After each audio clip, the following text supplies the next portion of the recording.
एक अरबपति पैदा हुआ है।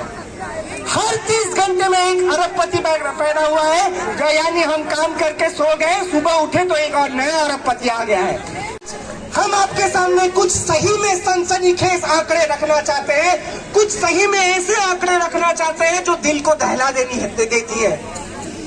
लॉकडाउन के दौरान, पैंडेमिक के दौरान जब देश के 24% जनता महीने में 3000 रुपए से भी कम में अपना गुजारा कर रहे थे, उसी दौरान अंबानी साहब हर घंटे 90,000 करोड़ रुपए कमा रहे थे। 90,000 करोड़।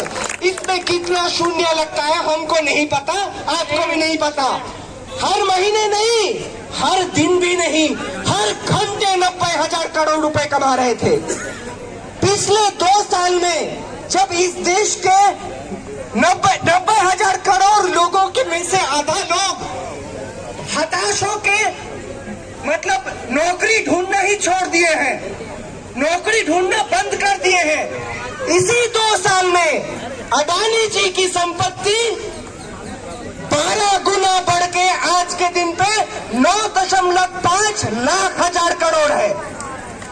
इसमें भी कितना शून्य लगता है हमको नहीं पता, आपको भी नहीं पता होगा। अब बात यह है कि अगर इस तरीके के इस देश में जो गैर बराबरी का हकीकत है, जो अमीर और गरीब के बीच में जो फासला अब मीलों तक फैल चुकी है, तो ये फासला को ढकने के लिए हिंदू मुसलमान का फासला को दिखाया जाने का कोशिश किया जा रहा है, मंदिर मस्जिद का फासला को दिखाया जाने का कोशिश कर रहा है। लेकिन हमको उस फासले की बात को कहना है, क्योंकि जब भूख आती है, जैसे संजय सिंह ने भी जी ने कहा, वो मजहब पूछ के धर्म पूछ के नहीं आता है।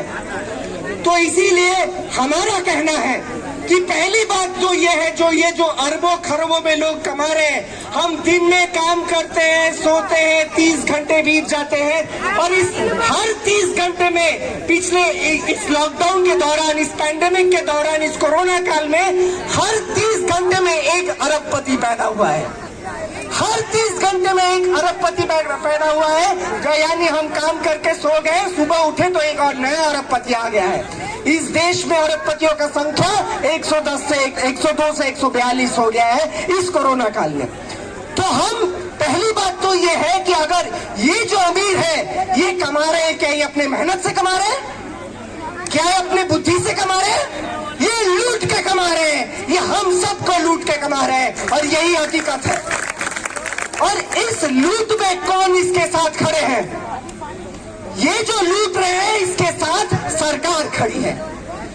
सरकार पिछले 30 सालों में जो निजीकरण का दौर रहा है, ये तो तय है कि मजदूरों का हक को मारा गया है, हड़ताल का हक को छीना गया है, यूनियंस को तोड़ा गया है, सामाजिक सुरक्षा को खत्म कर दिया गया है, कम कर दिया गया है। यानी हमको लूट के, हमारी मजदूरी को लूट के अमीरों को फायदा किया गया है, अमीरों को उनका टैक्स माफ कर दिया गया है, उनके ऊपर कोई, उनको क्या बोलते हैं, ईज ऑफ बिजनेस, यानी वो बिजनेस चलाए लेकिन रेहड़ी पटरी वाले बिजनेस नहीं चला पाए। और ये हकीकत है कि उनका बिजनेस आपके बिजनेस को मार के ही चल रहा है, और इसीलिए हमको ये देखना पड़ेगा कि अगर सरकार उनके साथ खड़ी है तो हमारा वोट उनके साथ नहीं हो सकता है। आखिर में हम बस इतना कहना चाहते हैं कि सरकार तमाम तरीके के सुविधाएं इन अरबपतियों खरबपतियों को दे रहे हैं, उनका टैक्स माफ, उनका जमीन दे दो उनको अगर कहीं पे भी कुछ कारखाना लगा रहे हैं उनको जमीन दे दो, लेकिन अगर रेहड़ी पटरी वाले कहीं पे लगाना चाहे तो उनको पीट के भगा दो। अगर अंबानी अडानी को कहीं पे जमीन चाहिए तो उनको मुफ्त में दे दो। तो ये जो सरकार किसके पक्ष पे खड़ी है ये हमको देखना पड़ेगा। और जब जब सामाजिक सुरक्षा की बात की गई है, जब शक्तिमान दा भी बोल रहे थे कि कभी भी जब हॉकर्स की सामाजिक सुरक्षा की बात की जाती है, पेंशन की बात की जाती है और दूसरे तरीकों के जो सुविधाएं हैं, स्वास्थ्य, शिक्षा, इन सारी चीजों के बारे में इसके ऊपर खर्च करने की बात की जाती है, सरकार क्या कहता है? पैसे नहीं है। सरकार कहता है पैसे नहीं है। हम तो बोलते हैं पैसे तो है, आपकी नीयत नहीं है।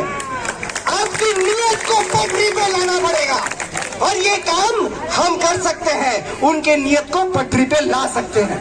पटरी वाला ही उनकी नीयत पटरी पे लाएगा। सही बात, पटरी वाला ही उनके नीयत को पटरी में लाएगा। टैक्स लगाया जाए और वो जो विरासत में अपने धन संपत्ति अपने बच्चे बेटों में बेटी बेटियों में बांट के चले जाते हैं, उसके ऊपर भी 50% विरासत टैक्स लगाया जाए। अगर हम ये कर पाएंगे तो फिर इतना पैसा हम इकट्ठा कर सकते हैं सरकारी तहखानों में, इतना पैसा इकट्ठा कर सकते हैं कि सबके लिए शिक्षा, सबके लिए पेंशन, सबके लिए सामाजिक सुरक्षा, सबके लिए स्वास्थ्य, ये तमाम सारी चीजें हम हासिल कर सकते हैं। ये हम आंकड़ों में गिनती करके बता रहे हैं आप सबसे। यानी अमीरों पे टैक्स लगा के हम गरीबों के ऊपर उस पैसे का इस्तेमाल करके उनको और सक्षम बना सकते हैं, उनको और थोड़ा अच्छा, उनके बेटी बच्चों के लिए थोड़ा अच्छा सुविधाएं दे सकती है। और ये फिर से हम बोलना चाहते हैं, ये हम भीख नहीं मांग रहे हैं, ये हमारी हक है कि हमको लूट के जो कमा रहे हैं उसका पैसा हमको हमारे ऊपर खर्च की जाए। बस यही मकसद है हमारा कि अमीरों पे टैक्स लगाओ और गरीबों में उस टैक्स से जो पैसे हैं उस पैसे से गरीबों का भलाई करो, उनके जनहित में उस पैसे को लगाओ। यही हमारा मकसद है और इसी के साथ हम अपना बात खत्म करते हैं। इनकलाब जिंदाबाद, NHS जिंदाबाद।